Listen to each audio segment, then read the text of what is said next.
तो आइए टैली में एक जीएसटी वाला बिल बनाकर देखते हैं।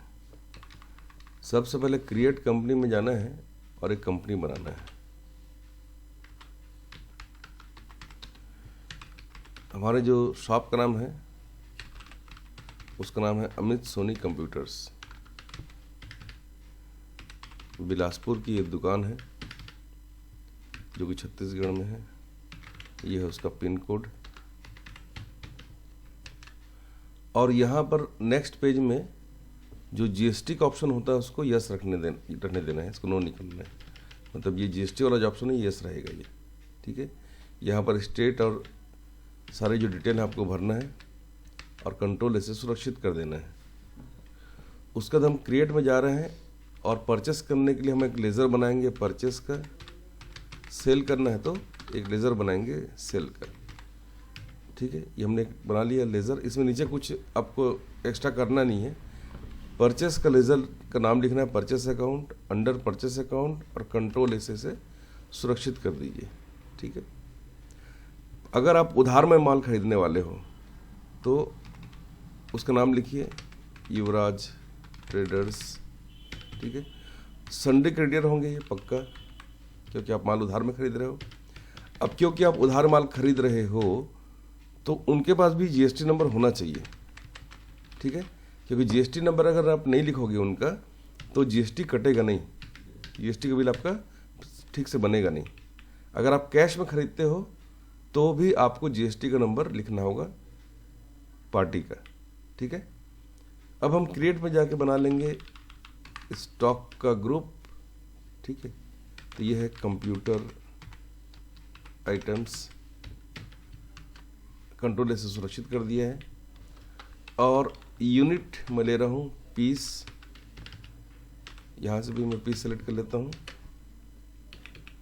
अब मैं बनाने वाला हूँ आइटम, तो मैं 4 आइटम बनाता हूँ। पहला मैं ले रहा हूँ डेस्कटॉप, यहाँ पे ले लिए आइटम का नाम under computer item unit PC. Alternate unit का हम यूज़ नहीं कर रहे हैं इसलिए इसे नॉट एप्लीकेबल छोड़ा है। यहाँ पर HSN कोड वाले में स्पेसिफाई डिटेल्स हियर में जाके हम इस आइटम का HSN कोड जरूर लिखेंगे यहाँ पर, ठीक है। डिस्क्रिप्शन लिख सकते हैं और GST related details, GST rate and related details में भी स्पेसिफाई डिटेल्स हियर में जाके हम लेंगे टैक्सेबल। और इसमें मैं लगा रहा हूँ 5% का जीएसटी। कंट्रोल से सुरक्षित कर दिया। दूसरा आइटम ले रहा हूँ मैं माउस, ठीक है, कंप्यूटर आइटम्स, और यह आएगा पीस में। और यहाँ पर भी हम चाहें तो स्पेसिफाइड डिटेल्स में जाकर इसका HSN कोड लिख देंगे और जीएसटी का रेट भी हम यहाँ पर सेट कर देते हैं 12%।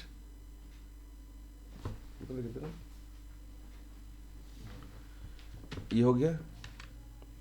तीसरा आइटम है इसके अंदर में, वो है लैपटॉप,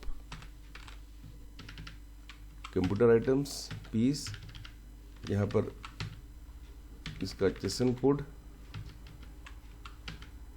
और यहाँ पर हम ले रहे हैं 18%।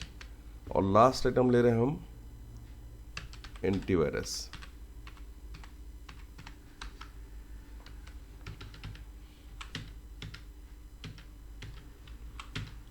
इसका HSN कोड और इसका जो जीएसटी रेट है 28% लिया है हमने।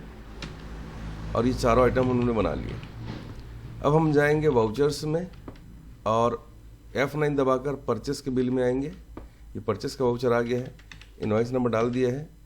यहाँ पर मैं युवराज ट्रेडर्स ले रहा हूँ। सारा डिटेल यहाँ पर भरा हुआ है, कुछ करने की आवश्यकता नहीं पड़ेगी। अब यहाँ पर हम सारे सामानों के नाम यहाँ पर लिख देते हैं इस तरीके से।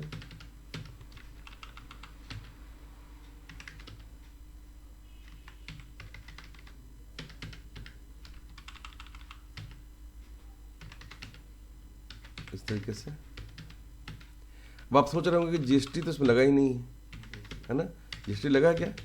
तो जीएसटी लगाने के लिए आपको इसके टोटल के नीचे आना होगा और यहाँ पर CGST और SGST नाम का 2 लेज़र सेलेक्ट करना होगा, जो कि हम नहीं बनाए हैं। शुरू में बनाना था तो आप यहाँ से बना सकते हो क्रिएट में जाके CGST, जो कि ड्यूटीज़ एंड टैक्सेस के अंदर होगा। टाइप ऑफ ड्यूटी और टैक्स में आपको GST सेलेक्ट करना है, और ये CGST है तो हम लेंगे CGST, और यहाँ पे कंट्रोल से सुरक्षित कर देंगे, ये लग गया CGST। फिर से स्पेस दबाकर क्रिएट में जाएंगे और इस बार बनाएंगे हम SGST ड्यूटीज़ एंड टैक्सेस के अंदर, और यहाँ पर हम लेंगे SGST या UTGST, और ये भी इसका कंप्लीट हमने कर लिया। कंट्रोल और P दबाकर आई को प्रेस करेंगे कीबोर्ड से या प्रीव्यू को क्लिक करेंगे, तो इस तरीके से हम देखेंगे कि पूरा बिल जो हमारा बन के तैयार हो गया है, जिसमें CGST SGST अलग से दिखाई दे रहा है और नीचे में इसकी एक समरी भी दिखाई दे रही है। इस तरीके से आप एक GST वाला बिल बना सकते हो, ठीक है। कंट्रोल से सुरक्षित कर सकते हैं इसको। और सेम बिल अगर आपको कैश में बनाना है तो आप क्या करोगे, आप यहाँ पर कैश सेलेक्ट कर लेना, लेकिन ध्यान रखना कैश में भी आपको इसका GST नंबर डालना ज़रूरी है पार्टी का। तो रेगुलर में जाके आपको इसका GST नंबर जो भी उसके होगा वो आपको ज़रूर लेना है। तो पार्टी का नाम नहीं लिखना। अब कैश में ले रहे हैं हम माल, तो पार्टी का नाम लिखने की ज़रूरत नहीं पड़ेगी, GST नंबर लिखना पड़ेगा। यहाँ पर जैसे जो भी सामान आप ले रहे हैं उसका रेट आप यहाँ डाल दीजिए, और जैसे आप यहाँ पर से CGST और SGST सेलेक्ट करोगे तो GST इसका अपने आप यहाँ से इसमें जुड़ जाएगा। और कंट्रोल P में जाकर आप प्रीव्यू में जाकर देखेंगे तो इसमें भी GST लग के आएगा। इस तरीके से आप एक GST वाला बिल बना सकते हो, ठीक है।